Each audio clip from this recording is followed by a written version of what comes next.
I finished doing a quick recap of the horizontal oscillator and output circuit, and replaced the two line caps going from both sides of the AC line to the chassis. So let's flip this down and try powering it up again.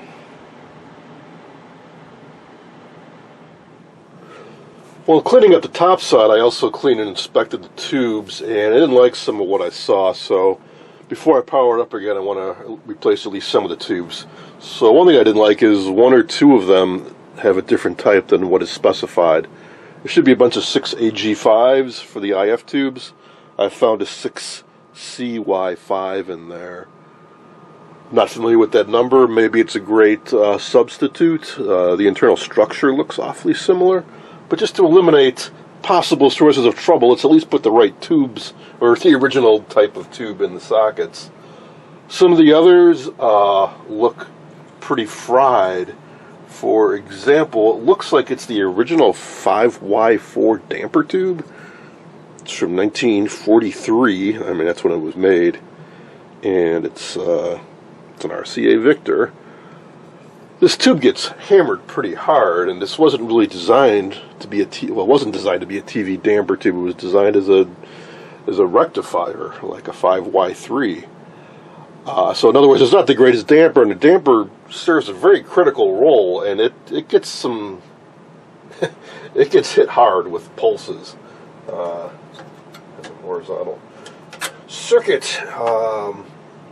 And I think the high voltage rectifier is the original too. Let's pop that guy out. Well, could very well be. Yeah, that's definitely the early style. Very shortly after they made these, so that'd be another 1943, 26th week, I would guess. It's definitely the early style. The later ones, they combined it with the 1G3. And I've been told this internal coating on here is to prevent electrons from building up on the inside of the glass. It's not there to shield X-rays from getting out, I do believe. So that's another potential source of low. In other words, all these tubes I'm focusing on are, or most of them, are in the horizontal output circuit. Horizontal output tubes, the one that came with the set, the plate cap was loose. The random used ones I've pulled and tried in this set look pretty terrible. They're roasted, the getters are used up, so let's pull out good tubes, at least for the horizontal stuff. I need to grab 3 6SN7s, a 5V4, a 1B3, a 6GB6, BG6, and a 5V4, and then let's try powering it up again. Alrighty, loading up the tubes. This has 1, 2, 3, 4, 6 SN7s in it. I pulled out a bunch I got out of an old electronic organ that I had scrapped out. I know they're all good and they all match. And for the horizontal output tube, how about a new old stock in the original box, RCA 1959 6BG6. Pop that guy in there. The only thing I haven't come up with yet is a 5V4, also have a new 1B3 rectifier in there.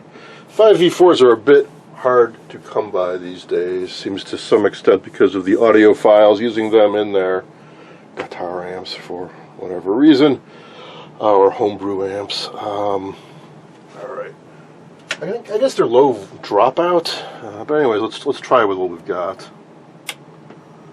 No speaker hooked up, and I popped off the high voltage lead.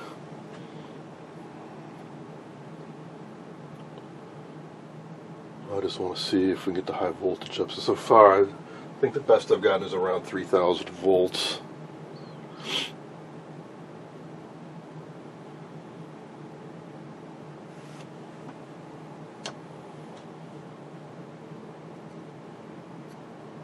Nuts. That's terrible. It is increasing though, and I've noticed this before. Even when I had a few thousand volts, it would increase. Could very well be the caps forming up. Oh, I also put a new 5U4 rectifier in this thing. So we got a bunch of new tubes. Now see that? That can be the frustrating thing about working on TVs as opposed to radios. So hey, I replaced some caps, put in new tubes, turn it on, it got worse. Why might that be? A lot of circuits are interrelated in these old TVs. Also, somebody may have been compensating for defective caps in this by skewing adjustments like horizontal drive, horizontal frequency. There's a adjustment for that horizontal coil right there. Those may be way off to compensate for parts drifting out of tolerance. Now that I put in good parts, I gotta redo everything back. All that being said, it shouldn't be this bad. It shouldn't be this bad. Now that big bleeder resistor along the backside is not hot by any means. I'm trying to tell if it's even above room temperature. Maybe a little. I thought it'd be roasting hot considering how it's protected and bolted to the chassis and all that stuff, so it may be bad. That is critical to the operation of this set. Alright, now let's try to find a good place to measure something.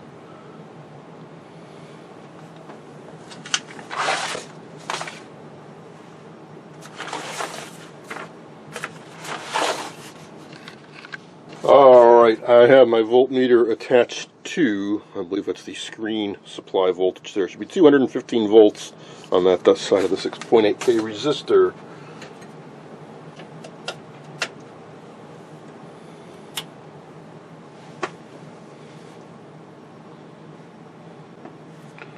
Boy, I really shut up. We're at 312. Well, it's dropping as the tubes are warming up. Well, that's certainly well within the ballpark there. We're looking for 215 or 217.3. That I don't appear to be an issue. Let's try to find those negative voltages. So it's a 39 and a 47 ohm resistor. Yeah, I think there should be minus 120 right there.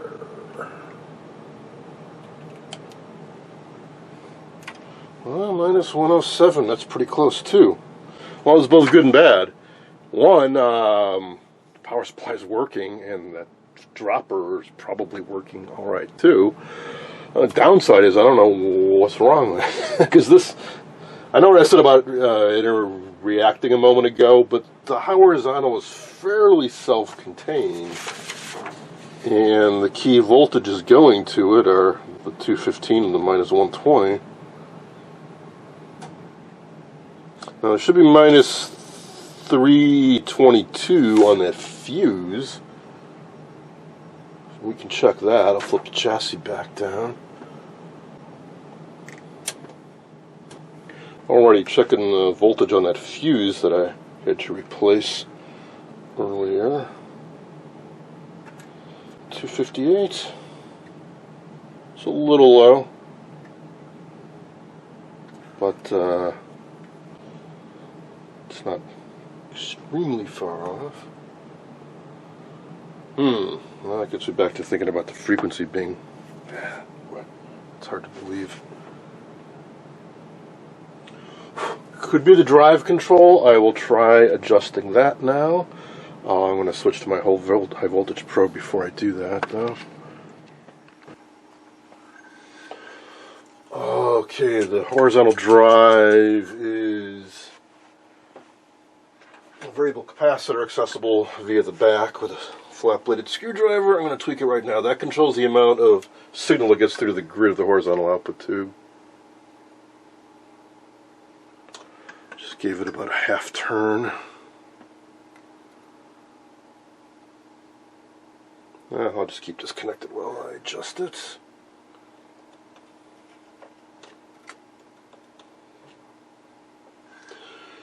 Next step would probably be to get a scope out. That's going the wrong way.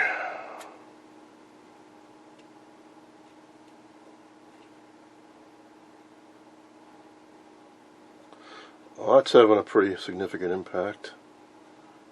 But I think it's going to be? Yeah, it's kind of petering out there. Well, we got to 3,000 volts.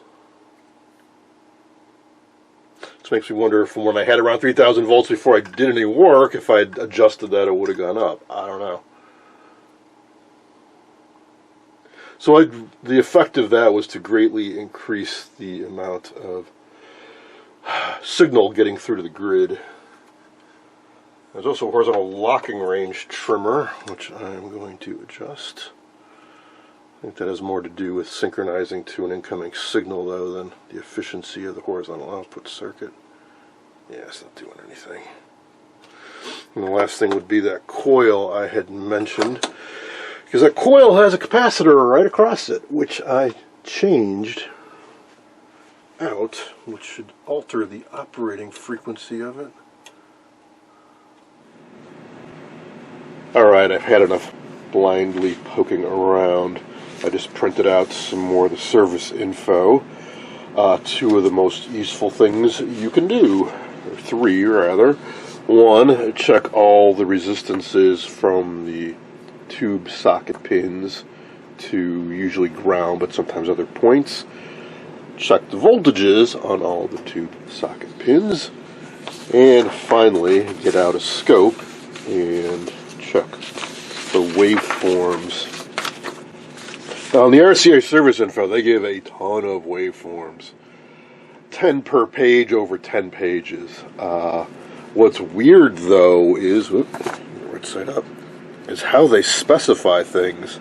They don't show any grid on these waveforms. They just show you the shape, and you have to read 480 volts peak to peak, 150 volts peak to peak, and there's no time base. Alright, that's better than nothing, and we know the horizontal frequency should be 15.75 kilohertz. I guess they're just assuming you know certain things. Now, some of these you absolutely do not want to attempt unless you have the proper test equipment. For example, the plate of the horizontal output tube, approximately 5,200 volts peak to peak.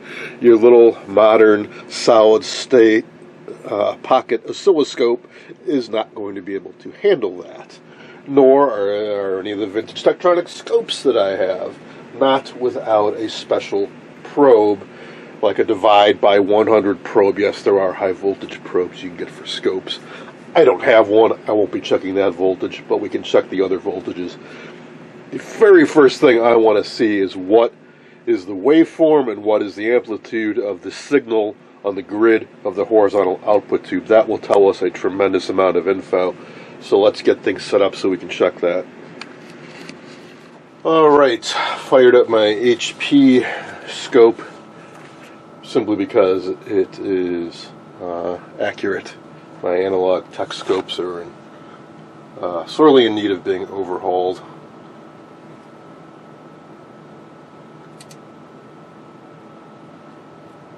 And this has a great ability of, I can very quickly see the voltage and time, or frequency. So we have 32 kilohertz. So I have double the frequency I should. That's for me screwing around blindly, that's what that gets you. And the voltage is 26 volts peak to peak.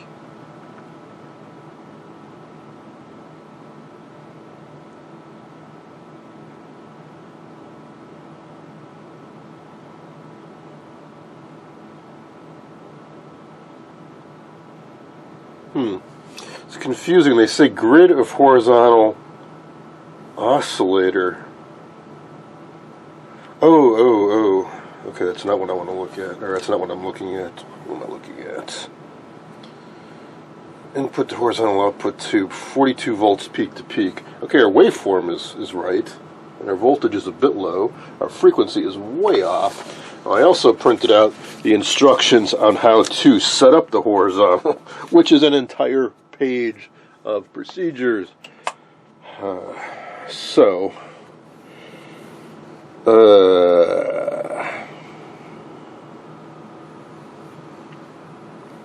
not going to go through all that quite yet, but I will adjust the core so I can get the frequency on spec at least.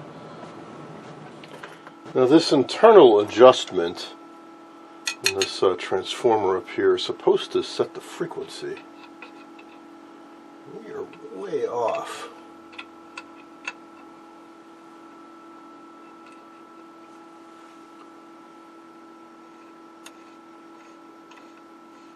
Let's go on higher frequency.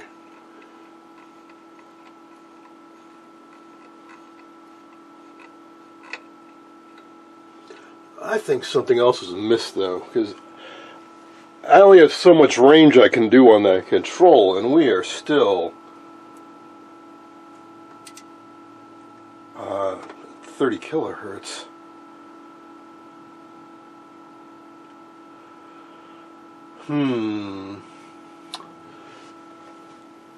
There is a mica cap or two in that circuit. I can check those. I did already check all the resistors. They seem to be alright. Now here's that oscillator circuit. The horizontal locking range isn't doing much. But that, I think, controls the amount of horizontal sync signal that's getting in. I don't think that has to do with the free running frequency of this. That should be set by this stuff. So what I was adjusting was that core labeled A. And while you're doing that, terminals C and D are shorted out. Now, what is also in that mix? C158, 180 picofarad. That's a mica cap. Everything else we see on here, I either replaced the capacitor or checked the resistors, and they were all within spec. So, let's find that guy. I'm pretty darn sure it's that guy. That ceramic socket there is the horizontal oscillator. They give it special treatment. It's on not only a ceramic socket, but it's shock mounted. There are rubber mounts, so it actually sort of floats on the chassis. The idea is to minimize any vibration getting to it, and I just noticed I missed that cap. Kind of looks like a resistor, 2.2K, but no, it is a 2200 picofarad paper cap. So let's also replace that. So we're going to replace that, and we're going to check that guy. Let's just do one thing at a time. First up, I replaced that 0.0022 microfarad paper cap right there. Also check these resistors again, and they're all within spec. So let's give this a whirl.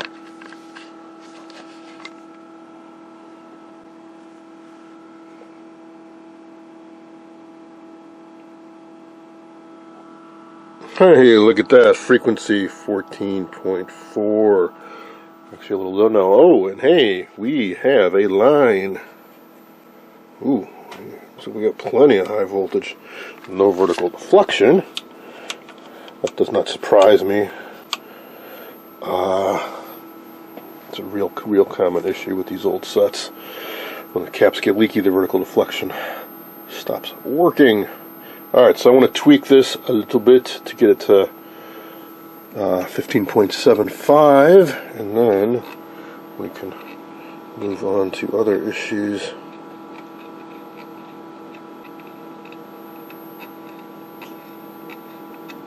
The curious thing I noticed earlier is when I adjust this core for frequency, it doesn't do much, but adjusting the horizontal drive for sure did, and I have it cranked really far down now. So let me back that off a little.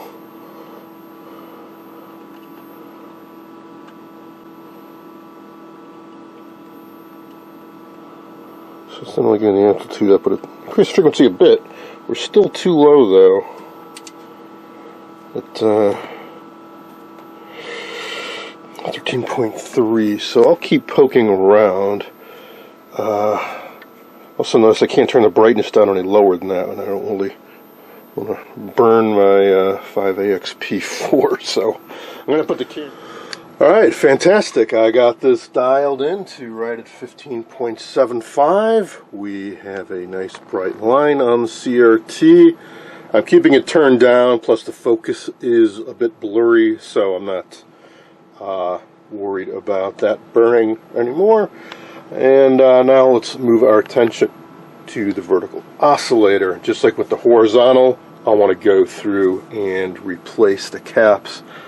I believe it's up here. I think this whole little box here is the vertical oscillator. Yes, this is the vertical oscillator.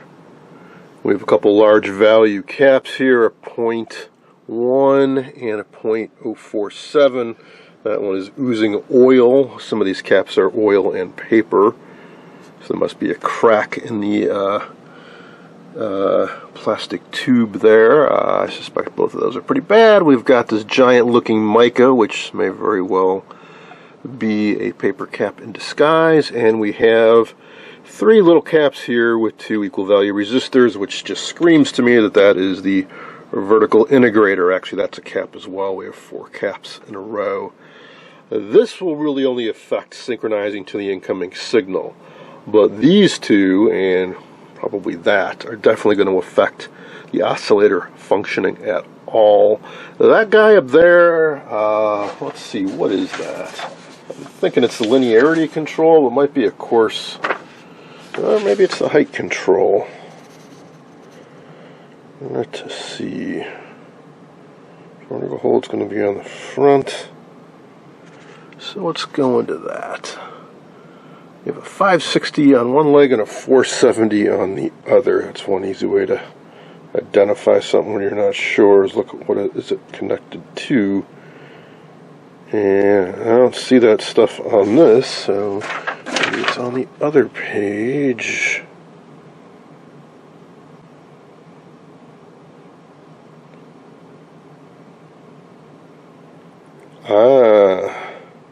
That is AGC threshold control. That tube is doing double duty. So 107A is an AGC amplifier, and V107B is the vertical oscillator. Strange. So that's actually an AGC adjustment. But the other half of the tube, the stuff down here, is what is a vertical oscillator. So I'm going to replace these 2 large caps and see what effect that has. Alright, 2 new caps in. Let's see what that gets us.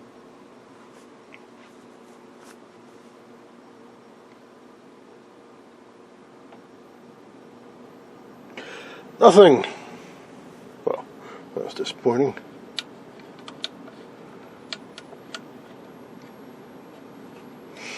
Alrighty, well, as with the horizontal circuit, let's do this a little more methodically. There is also a horrible possibility that it's not leaky caps or a bad resistor.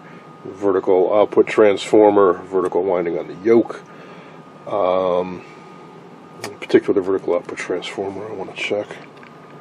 That would be a bit of a showstopper. It could also be the vertical output tube, which I believe is that guy. So again, if I put the scope on that tube, I can see if it is oscillating. Nothing, not a hint of oscillation. So, well, gotta check this guy. That would be some bad news. There's not just a vertical output transformer. There's also a vertical, I guess it'd be a blocking transformer. Thinking those are those 2.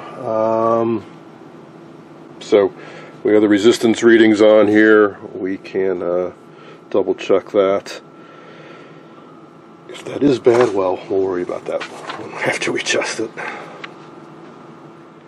That's where the vertical oscillator transformer is hiding. This is the vertical output transformer. And guess what? We have an open on it. Between red and blue, it is open. The other side measures okay, but yeah, that's a showstopper there. I really don't know if I have a suitable replacement. I'll poke around. I have limited supply of parts here. I have a few more in storage. I don't have any sort of inventory because luckily I haven't had to repair or replace coils like this. Well, I'm trying to think if I could sub. I do have, nuts. I do have several RCA 630 TS unrestored chassis, which might use the same transformer. They're also in storage, and I plan to restore those, so I don't want to be scavenging parts out of them. Boy.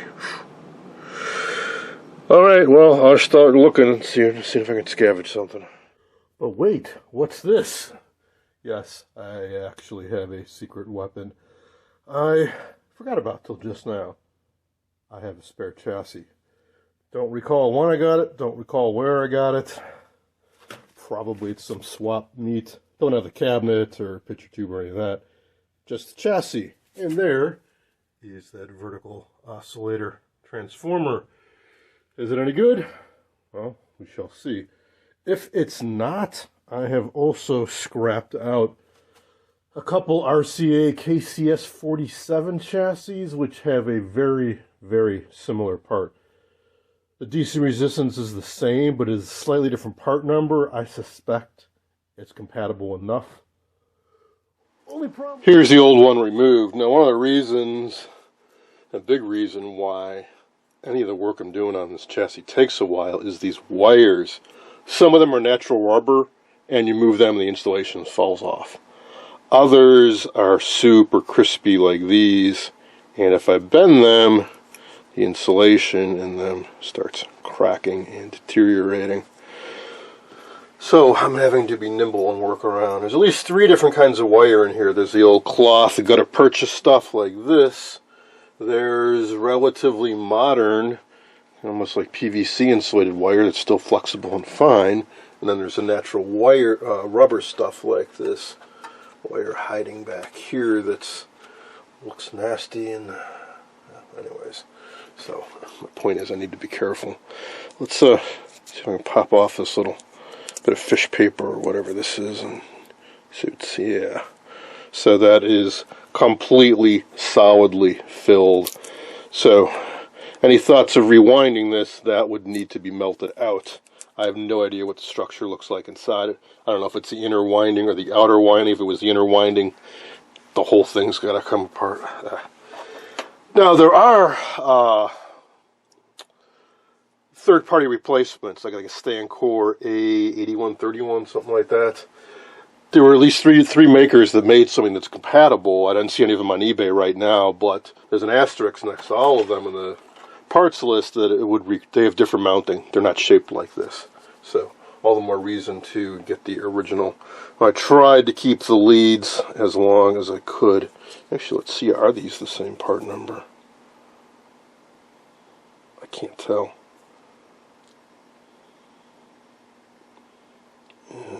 I think so. 452836, but the ink is worn off so much on both of them. So the second number on this side, 941129-1. Yeah, it matches. Because that chassis out in the garage, it looks like it's subtly different. Maybe it's some production run changes. Alright, now I'm going to clean up these lugs. I wanted to keep the wire length full length, so I just snapped off the terminals as best I could. And then I need to... Alright, transformer has been installed. I did some basic resistance checks. Found a couple resistors that were out of spec. I tacked in some replacements. Let's give it a try.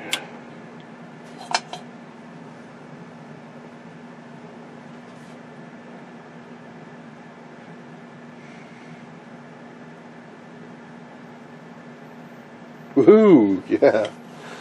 Yes. We have deflection. It's vertical hold, horizontal hold. Let's see, I think this is focus. So that's what I was talking about with that focus control. So depending on how I have it set, so all this time if the focus control had been in this position, we never would have seen anything. Luckily, if I go to one extreme. Okay. Ooh. Ooh, sparks. Alright. I flipped this down. While I was out in the garage, I also dug up the little twin lead adapter thing so I can hook up a signal more securely. And I'll dig the speaker out and let's see if we can actually get an image, hear some sound. Alright, here we go.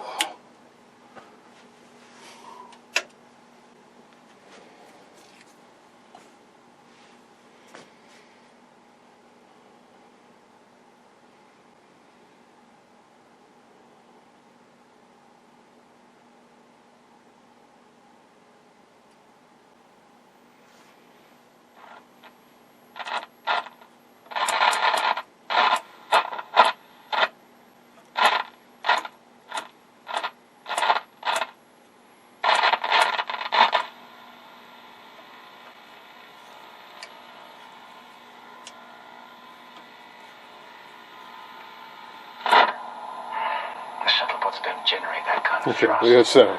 We'd never build up enough momentum to get clear of the field in time. Leave that to me.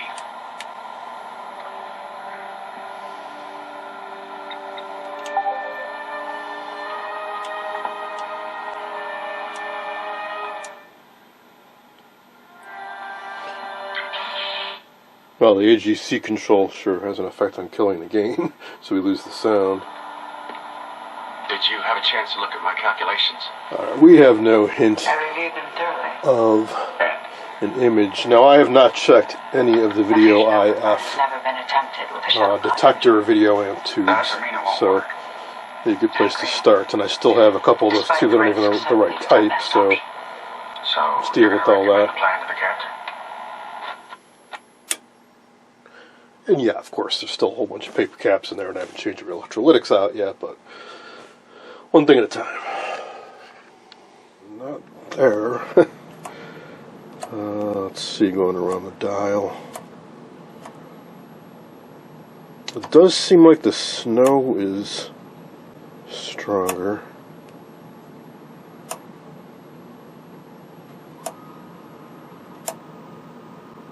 There's kind of something there. So let's start playing with the controls. Here's contrast. Split up all the way. Maybe this AGC control. Ooh, if I turn that up too high, it just goes away. Let's back off from that. Ooh, it's getting better. Turn the brightness down a little. Hey, now can we get it to sync?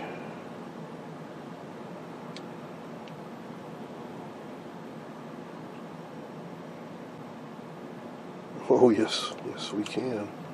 Oh, that horizontal sync is rock solid. Go through the whole range of the sync control, don't lose sync. Now we do have that focus coil on there, that's going to mess things up a bit. That's probably as good as I'm going to get with that. Let's see, linearity is off a bit. Hey, not shabby. Not shabby considering I didn't do a whole lot, and I only replaced 3 of the electrolytics, the axial ones. The multi-can electrolytics haven't been touched yet. Alright, I will flip it down, hook a speaker up.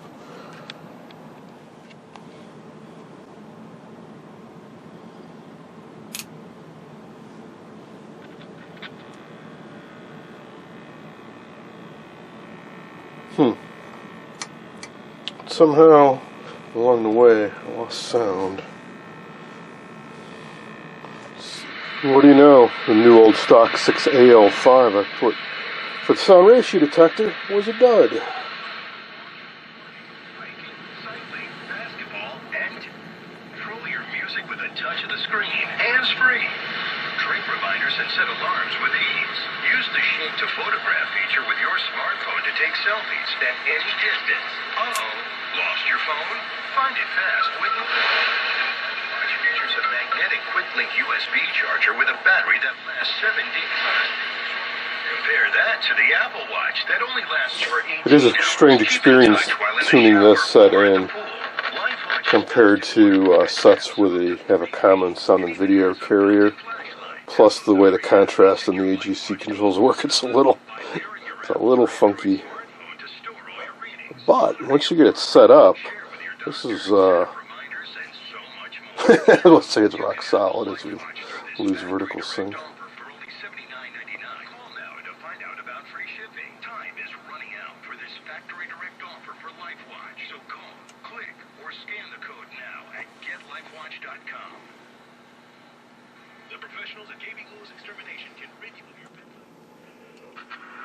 Well, this project is off to a fantastic start. I got much further than I thought I would in just a few hours' work.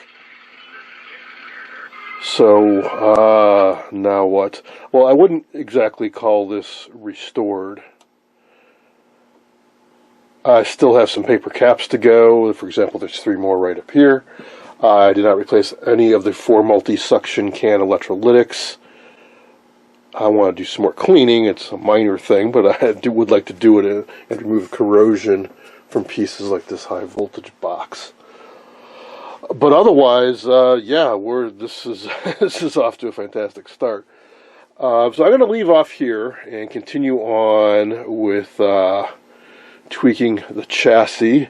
When we pick up next time, I think I'll fire it up with the full-size CRT, and this should be all nice and clean.